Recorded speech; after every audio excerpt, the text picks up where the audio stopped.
Hover bike এটাকে মূলত মোটরসাইকেলের বিকল্প হিসেবে তৈরি করা হয়েছে। বিজ্ঞানীরা বলেছেন 2030 সালের পর থেকে পৃথিবীতে কোনো মোটরসাইকেল থাকবে না। এর গতি প্রায় 120 কিলোমিটার প্রতি ঘন্টা, অর্থাৎ এটা খুব দ্রুত গতিতে উঠতে পারে। একবার পুরো চার্জ দিলে প্রায় 20 থেকে 25 মিনিট পর্যন্ত উঠতে পারে। এটাকে মূলত শহরের মধ্যে চলাচল করার জন্য তৈরি করা হয়েছে। এই বাইকটি প্রায় 120 কেজি ওজন নিয়ে উঠতে পারে, মানে একজন মানুষ সহ সামান্য মালামাল নিয়ে উঠতে সক্ষম। এর ওজনও অনেকটা হালকা হওয়ায় চালানো খুবই সহজ এবং নিয়ন্ত্রণে সুবিধা হয়।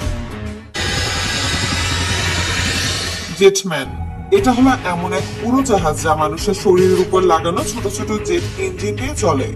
ভাবুন তো, একটা ছোট পাখার মতো জেট প্যাক নিয়ে মানুষ আকাশে উড়ে বেড়াচ্ছে। এটা সাধারণত 4 থেকে 5টা ছোট জেট ইঞ্জিন ব্যবহার করে চলে। এই জেট প্যাকের গতি প্রায় 200 কিলোমিটার প্রতি ঘন্টার কাছাকাছি, অর্থাৎ এটা পিঠে লাগিয়ে খুব দ্রুত আকাশে ঘুরে বেড়ানো সম্ভব। একবার ফুল জ্বালানি দিলে সাধারণত 20 থেকে 25 মিনিট পর্যন্ত উঠতে পারে। জানলে অবাক হবেন, দুবাইয়ের পুলিশেরা এই জেট প্যাক ব্যবহার করে। ভবিষ্যতে মানুষ যে কোনো জায়গায় যাতায়াত করার জন্য এই জেট প্যাক ব্যবহার করবে।